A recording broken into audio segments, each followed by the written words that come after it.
Okay, right now we are going to go over the different statuses in Sierra because the statuses in Sierra, depending on what your lead category falls in, it's universal among the team and actually universal throughout Sierra. So if you ever have a lead that's a new lead, then all of us know what type of lead that means, versus even if you had a lead that was in the pending status, then it would be the same definition for everybody.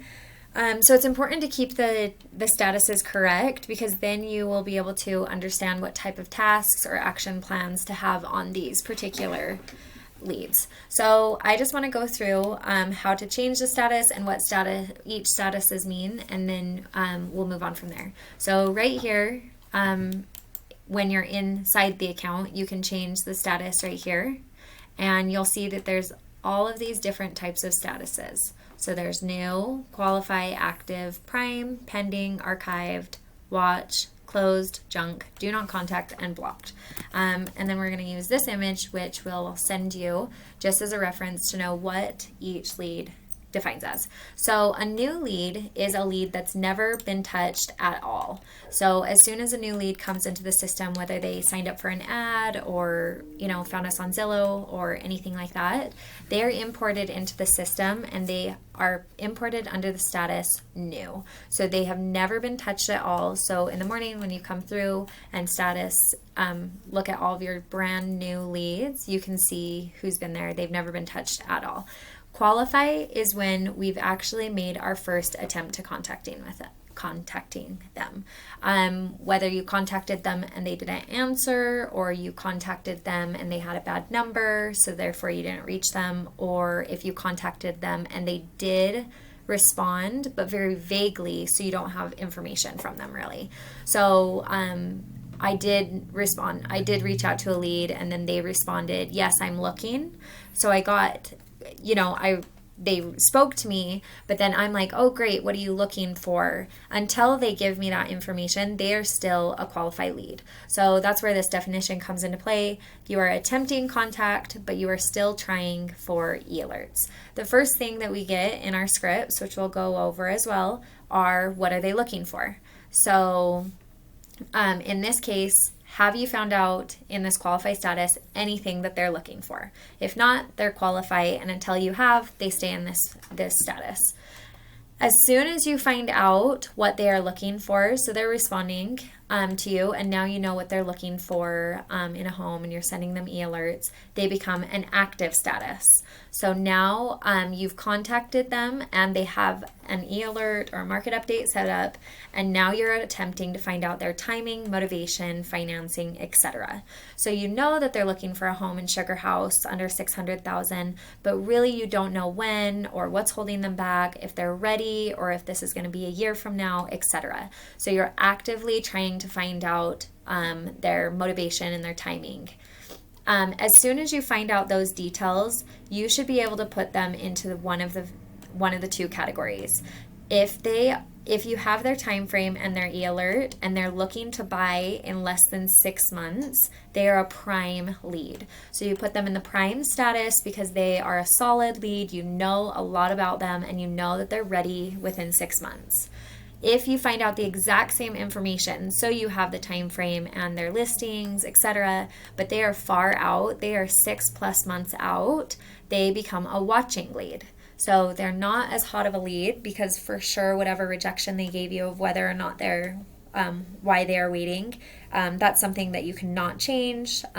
So for example, it's a bankruptcy, you for sure cannot get them qualified. Absolutely no lender will qualify them, so they can't qualify for 7 months. You'd put them in the watching status so that you can nurture them until they're ready. Pending is a lead that you've actually met with, so they were a prime lead most likely. They set an appointment with you, you met them at a buyer consultation or a listing presentation, and they decided to move forward with you.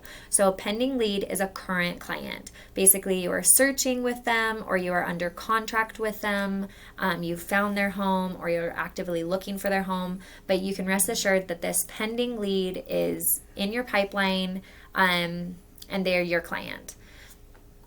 Archived leads, because we reach out to our database, such as friends, family, neighbors, etc., those types of people will go into your archive status. Archive status don't get the same amount of action plans sent to them because they're usually your close friends or your loved ones. So if you import your data of your sphere, those should just go into the archive status if they haven't closed a deal with you. But it's a good place so that you can keep their contact information on hand, but also reach out to them quarterly, etc. Like we'll train on a later date. Anyway, those types of people, friends, family, etc., go on just are archived. Closed is somebody that you've actually closed a deal with. So they were once pending, you were working with them, they were your client, you got under contract, they stayed in pending. As soon as they close and you've been paid out on that deal, that transaction is complete, they move to the closed status. As soon as you changed a client to a closed status, so you made a purchase or a sell with, the Sierra website will actually have you input a transaction. So like as soon as you change, let me show you here, this lead to close, this I guess pop-up will come up, and then you can enter the transaction. So they were a seller with me, they closed this date with the amount, address, etc. Moving on, then we have a junk lead. Junks I classify as they're just not interested right now. They won't share info with you. They're elusive. They have really, really bad credit. They have a lack of motivation to work on anything. Those essentially are junk leads. Like you've made an effort to engage with them, or maybe they said, hey, something that just made you feel like they just weren't a solid lead. You can put them in a junk status. I'll explain later on one of the action plans we have for these types of leads, because they could still get contacted by you or by the system. But most of the time, if people just seem disinterested and things like that, then I'll just put them in junk. If they were looking for a family member, for example, and they absolutely will not buy because they live out of state, that'd probably be a junk. I'd probably say, well, does your family member have a real estate agent? Yeah, they do. They actually closed yesterday. I'd probably say junk. Like there's no reason for you to be in my pipeline right now. This is different from DNC though. DNC, they specifically have let you know via text or phone call to do not contact them. Do not text them. I have an agent. I'm exclusive with another person. I've signed a contract. Do not talk to me again. Stop, selling me, etc. I move those to do not contact, which is this red. As for blocked, we never use it. But it is there just in case you have somebody that's specifically going on our website and you need to block them from it. You can set them to a block status. I've never used it, nor do I feel like you might either, but that's just specifically explaining blocked. Most of the time, if they are crappy leads, they fall into these two categories, junk and do not contact.